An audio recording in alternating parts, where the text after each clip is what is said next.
आप सभी यह क्लास सुपर टेट के लिए देख रहे हैं। यूपी टेट की परीक्षा में भी यहाँ से प्रश्न बनेंगे और अगर आप किसी भर्ती की तैयारी कर रहे हैं तो उसमें भी यूपी जीके से प्रश्न निश्चित रूप से आएंगे। आइए देर न करते हुए शुरू करेंगे। पहला क्वेश्चन देखिए, किस समिति ने त्रिस्तरीय पंचायती प्रणाली की सिफारिश की थी? 4 ऑप्शन आपके सामने दिए हैं। ए ऑप्शन में दिया है बलवंत राय मेहता समिति ने, बी ऑप्शन में दिया है अशोक मेहता समिति ने,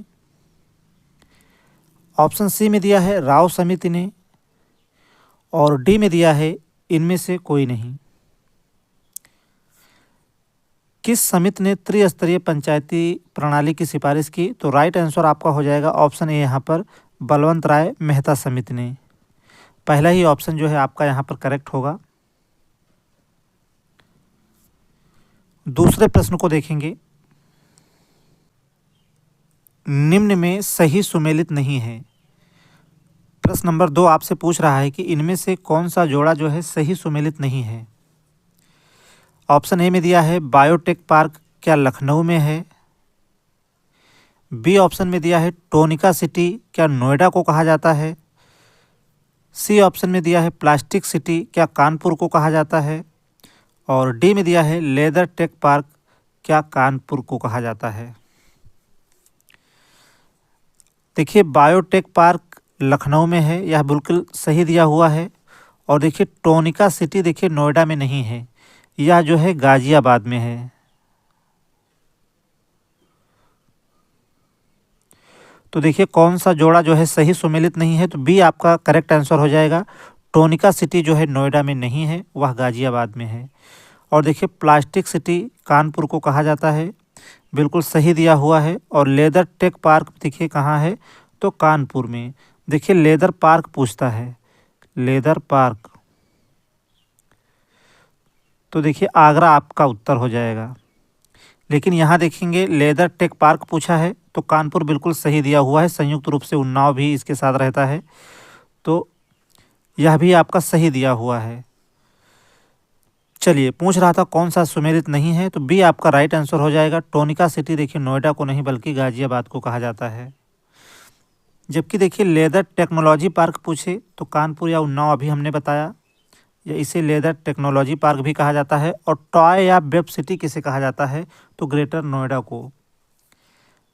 और इलेक्ट्रॉनिक सिटी किसे कहा जाता है, तो कानपुर को। ये सब देखिए प्रश्न इसी प्रकार से पूछे जाएंगे, आप इसे नोट कर सकते हैं।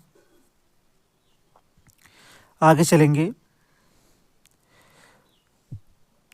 तीसरा प्रश्न देखिए, जनगणना 2011 के अनुसार निम्न कथनों में से कौन सा कथन सही है? पहला कथन देखिए दिया है न्यूनतम साक्षरता दर वाला जिला क्या श्रावस्ती है, बी ऑप्शन में दिया है सर्वाधिक लिंगानुपात वाला जिला क्या देवरिया है,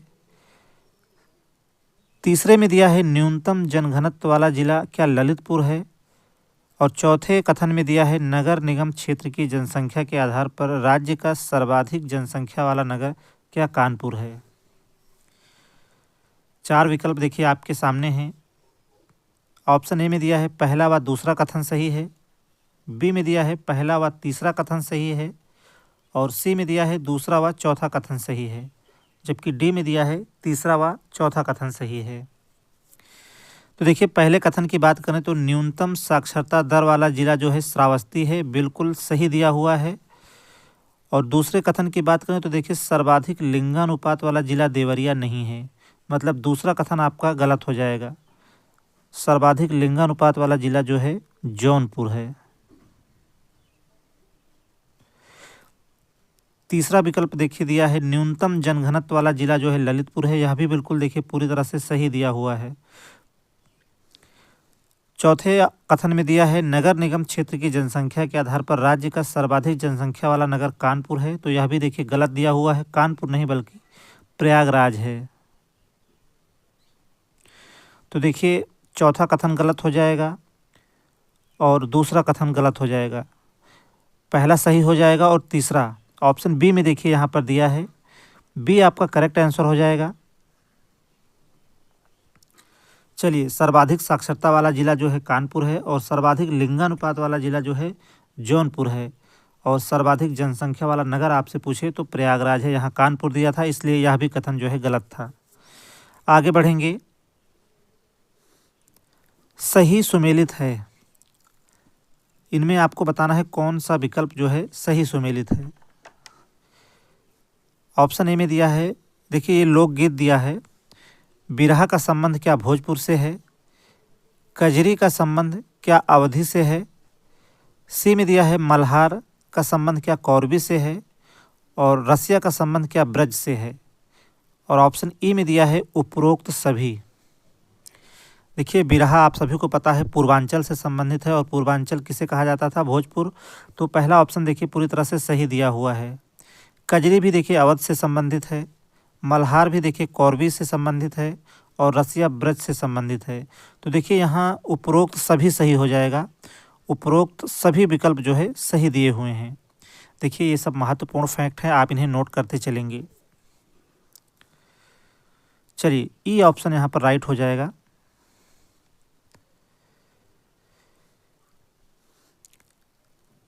चलिए पांचवें प्रश्न पर आ जाते हैं। सही सुमेलित है। चलिए बटेश्वर पशु मेला क्या आगरा में लगता है, बी में दिया है देवा शरीफ का मेला क्या बाराबंकी में लगता है। देखिए देवा शरीफ यह मजार है, और हरिदास जयंती क्या वृंदावन से संबंधित है, नौचंदी का मेला क्या मेरठ में लगता है, और ई ऑप्शन में दिया है उपरोक्त सभी। देखिए बटेश्वर पशु मेला जो है आगरा में लगता है, पूरी तरह से सही दिया हुआ है, और देवा शरीफ का मेला जो है बाराबंकी में लगता है, यह भी आपका सही है। हाजी वारिस अली शाह की मज़ार पर जो है देवा शरीफ का जो है मेला लगता है। हरिदास जयंती का संबंध वृंदावन से है, यह भी आपका सही दिया हुआ है, और नौचंदी का मेला देखिए मेरठ में लगता है, बिल्कुल सही है। तो देखिए यहाँ भी देखिए ऑप्शन ई जो है आपका करेक्ट आंसर हो जाएगा। उपरोक्त सभी विकल्प जो हैं पूरी तरह से सही दिए हुए हैं। चलिए अगला सवाल देखेंगे। निम्न में से कौन पहला केंद्रीय विश्वविद्यालय है, निम्न में से कौन पहला केंद्रीय विश्वविद्यालय है। देखिए एक चीज़ और आप लोग नोट कर लेंगे। देखिए अगर आपसे पूछता है कजरी का मेला कहाँ लगता है, तो आपका उत्तर होगा, कजरी का मेला कहाँ लगता है तो आपका उत्तर होगा मिर्ज़ापुर में। कजरी मेला कहाँ लगता है, तो देखिए इसका उत्तर होगा मिर्ज़ापुर। और एक और पूछता है कजली मेला, देखिए अंतर समझिएगा, यह कजरी मेला है और यह कजली मेला है, और कजली मेला लगता है महोबा में। चलिए पूछा जा सकता है आपकी परीक्षा में।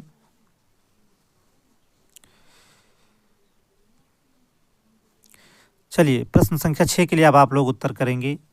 इनमें से कौन पहला केंद्रीय विश्वविद्यालय है। चलिए सबसे पहले किसे जो है सेंट्रलाइज किया गया,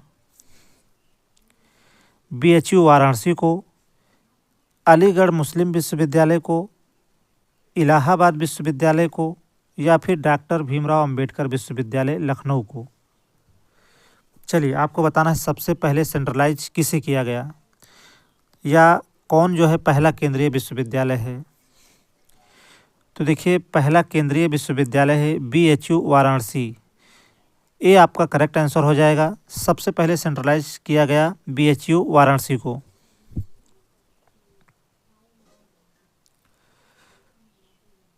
प्रश्न नंबर 7 पर आ जाते हैं। सोनभद्र जिले को स्पर्श करती हैं। चलिए सोनभद्र जिले को कितने राज्य की सीमाएं जो हैं स्पर्श करती हैं, आपको ऐसा बताना है। ए ऑप्शन में दिया है 2 राज्य की सीमाएं, बी ऑप्शन में दिया है 3 राज्य की सीमाएं, सी ऑप्शन में दिया है 4 राज्य की सीमाएं, और डी में दिया है 5 राज्य की सीमाएं। उत्तर करेंगे आप सभी प्रश्न नंबर 7 के लिए। बता दें सोनभद्र जिले को स्पर्श करती हैं, देखिए छत्तीसगढ़ स्पर्श करता है, झारखंड, मध्य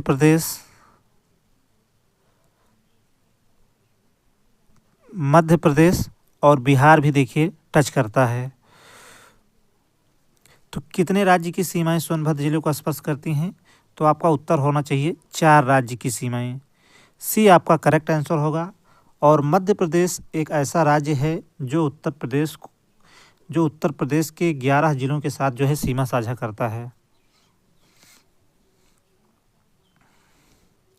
चलिए प्रश्न नंबर 8वें के लिए उत्तर करेंगे आप सभी।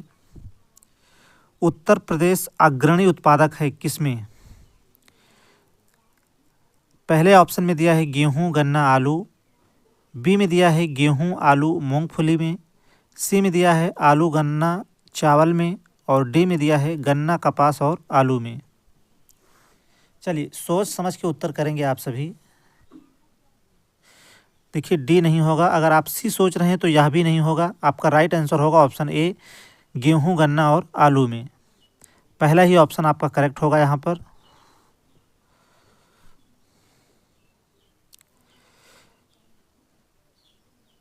चलिए प्रश्न नंबर 9 के लिए उत्तर करेंगे अब। फुलहर झील भारत के किस राज्य में स्थित है? फुलहर झील भारत के किस राज्य में स्थित है? मध्य प्रदेश में, उत्तराखंड में, बिहार में या फिर उत्तर प्रदेश में? चलिए उत्तर देना आपके लिए बिल्कुल आसान है इस प्रश्न के लिए, क्योंकि आपको पता है आप उत्तर प्रदेश विशेष से संबंधित प्रैक्टिस सेट देख रहे हैं, तो कुछ सोचने की आवश्यकता नहीं है। फुलहर झील भारत के किस राज्य में स्थित है? तो उत्तर प्रदेश में। डी राइट आंसर होगा। फुलहर झील से देखिए गोमती नदी का उद्गम होता है।